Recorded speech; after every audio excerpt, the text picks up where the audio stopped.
अस्सलामुअलैकुम, कैसे हो बच्चों आप सब। उम्मीद है आप सब ठीक होंगे और खैर खैरियत से होंगे। आज का जो हमारा टॉपिक है वो है हमारा ई। इंग्लिश में अल्फ़ाबेट है E.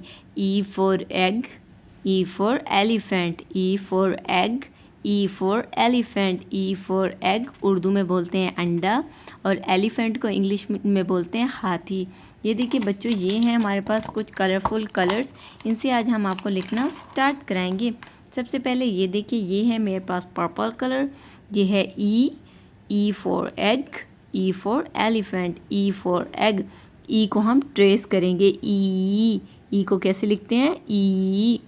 E for elephant, E for elephant, E for elephant, ई।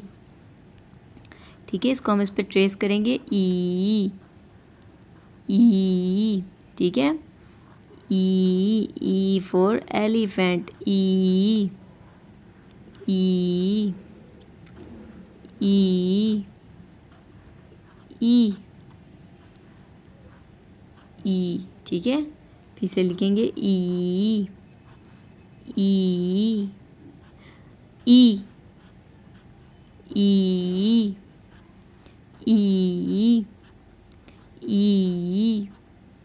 फिर से हम ट्रेस करेंगे ई, ठीक है। This is a E, this is a E for elephant and E for egg. E for elephant,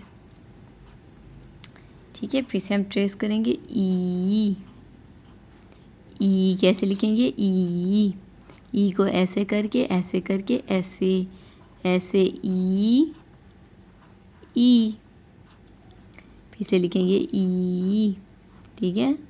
यहाँ हम ऐसे करेंगे, ऐसे करेंगे और ऐसे ई, ऐसे ऐसे और ई। ये क्या लिख रहे हैं? ई, ई, ई, ई। सबसे पहले पढ़ेंगे हम ई for egg, E for elephant. ये लिखा हुआ है ई, ई, ई, ई। ये देखिए बच्चे, अगर आप लोगों को हमारा ये आज का टॉपिक इंग्लिश में अल्फ़ाबेट ई लिखना पढ़ना पसंद आया हो तो आपने हमारे चैनल को ज़रूर सब्सक्राइब करना और वीडियोस को लाइक करना है।